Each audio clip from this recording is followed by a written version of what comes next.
Hello, Sajeeb Wazed Joy. এই, আমি তো বাংলাদেশে আবার নতুন করে তোলপাড় শুরু করছি। বাংলাদেশে শান্তিতে কাউকে থাকতে দিব না রে বাবা। মা, তুমি আবার রাজনীতিতে গেছো আমাকে না বলে? কোনো রকমে বেঁচে আসছিলাম, মনে নাই? এইবার যদি তুমি বাংলাদেশে পা দাও, আর বাঁচার কোনো অপশন নাই।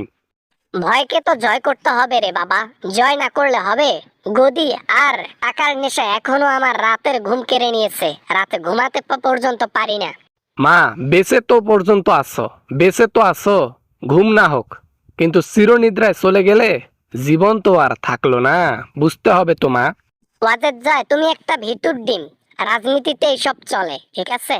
আমি তো নতুন করে হেলমেট বাহিনীকে বাংলাদেশে পাঠাইছি, তাদেরকে টাকা পয়সা দিচ্ছি। বাংলাদেশের পাবলিক আর আগের মতো নাই যে বোকার মতো দেখবে চেয়ে চেয়ে। এখন ডান্ডা মেরে ঠান্ডা করে দেবে হেলমেট বাহিনীকে। তাড়াতাড়ি এইসব বন্ধ করো মা। সবে মাত্র শুরু করেছি, এত তাড়াতাড়ি বন্ধ করা যাবে না। আমি বাংলাদেশকে আয়ত্তে আনবো, সমস্যা নাই। প্রথমে সবগুলো নেতাকে আহত করে হসপিটালে পাঠাই দেই, তারপর। আচ্ছা, রিসেন্ট সময় ভিপি নূরকে যেভাবে আহত করা হলো, মা সত্যি বলো তো, ওইটার মধ্যে কি তোমার কোনো হাত আছে নাকি? সত্যি করে বলবা আমার দিব্যি। আমি জানি না ওইটার মধ্যে কার কার হাত আছে, তবে হ্যাঁ, হেলমেট বাহিনীকে আমি টাকা পয়সা দিয়ে হেল্প করতেছি, যাতে হেলমেট বাহিনী আমার জন্য সবকিছু করে, বুঝছো? মা, তুমি আবার ভুল করতেছো মা। বাংলাদেশের জন্য আর কোনো কিছু করার দরকার নেই। তোমার সরকার হওয়ার দরকার নাই, তোমার কোনো কিছুর দরকার নাই মা। তুমি যেমন আছো তেমনে থাকো। এখানেও আমি জেলখানার মধ্যে বন্দী হয়ে আছি রে বাবা। জেলের চাইতে কম কিছু নয়। মোদি আমাকে বের হতে দেয় না, কোথাও যাইতে দেয় না, মন মতো কিছু খাইতে দেয় না। জেলের চাইতে কম নাকি? মোদি যা করতেছে, বড় আব্বু যা করতেছে ভালোর জন্য করতেছে। তুমি তাও তো বেঁচে আছো। আর বাংলাদেশের জেলে থাকলে তোমার পেছন দিয়ে ডিম দেবে, মনে থাকে? মনে আছে? ডিম দেখ আর যাই দেখ, তুই আমাকে যাই বলিস না কেন, আমি রাজনীতির পথ ছাড়বো না রে বাবা। আমাকে রাজনীতিতে আবার নাম দিতেই হবে। এখন আমি ফোনটা রাখি। যাই করো আর তাই করো। এর আগের বার কোনো রকমে রিকোয়েস্ট করে তোমারে বাঁচাইছি। এবার কিন্তু আমি ওয়াজেদ জয় তোমাকে বাঁচাতে যাব না। আমি কিন্তু আগেই আগেই না করতেছি তোমাকে। এই বেটা অযোগ্য সন্তান, অযোগ্য সন্তান বলে তোকে চাকরির নাম করে হাজার হাজার কোটি টাকা পাঠাই দিচ্ছি। এই তোর পরিণতি, শেষে এইরকম রূপ পাল্টাই নিলি তুই। যেখানে ভবিষ্যৎ অন্ধকার, যেখানে ভবিষ্যৎ মৃত্যু, সেখানে আমার ভাবনা চিন্তা একদম স্লো। আমি তোমার মতো নই মা, যে অঝরে গিয়ে প্রাণ দিয়ে চলে আসব। রিস্ক না নিলে জয় করতে পারবি?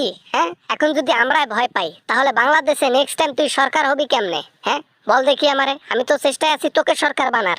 বাংলাদেশের মানুষ আর আবালের মতো নাই। এখন সবাই বুদ্ধিজীবী হয়ে গেছে। এখন মোবাইল হাতে হাতে হয়ে সবাই শিক্ষিত হয়ে এখন আমাদেরকে বাজ দিতে আরো সুবিধা হয়েছে তাদের। তাতে কি হয়েছে? সরকার হইলে শিক্ষামন্ত্রীকে ঘুষ দেব, টাকা দেব, অনেক অফার দেব, দেখবা যে শিক্ষার মান কমাই দিয়া অযোগ্য বানাইছে সবারে। তাতে লাভ কি? লাভের তো আমি এখানে কোনো কিছু দেখতেছি না মা। যে দেশে যত শিক্ষিত ব্যক্তি কম থাকবে, সে দেশে সরকার তত কঠিন হতে পারবে। যে দেশে যত বেশি শিক্ষিত সংখ্যা বেশি থাকবে, সে দেশে সরকার দুর্নীতি করতে পারবে না। এই জন্য তুমি দীপু মনির দ্বারা শরীফ থেকে শরীফা হওয়া, অমুক তমুক আবালের মতো কিছু গল্প ছাপাই দিয়ে এগুলা বাংলাদেশের ছাত্রদের পড়ার সুযোগ করে দিয়েছিলা, যাতে কম শিক্ষিত হয়। Yes my son, yes yes, অবশ্যই আমি এটাই করেছিলাম। কিন্তু শেষ পর্যন্ত জনগণরা এত ভয়ানকভাবে ফুটে উঠেছে, এক সেকেন্ড টিকতে দেয় নাই। এখন আবার শুনতেছি তুমি নাকি ডিরেক্ট ঢুকবা না দেশে। তুমি নাকি জাতীয় পার্টির হাত ধরে বাংলাদেশে স্থান গ্রহণ করবা, এমনটা শুনতে পাচ্ছি আর কি। কতটা সত্য মা?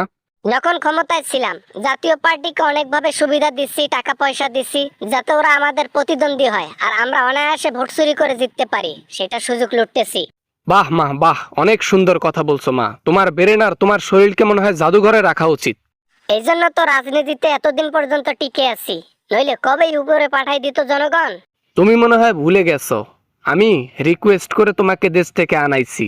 তুমি নিজ থেকে আসো নাই। তোমার কবরে এতদিন ঘাস জ্বলাইতো। এবার না মানে পরিশেষে আমি একটা কথাই রিপিট করতেছি, মা, তুমি যা করতেছো তা ভয়াবহতায় পরিণত হবে। এবার তোমার জান ভিক্ষার জন্য কারো কাছে হাত পাততে পারবো না। বাই।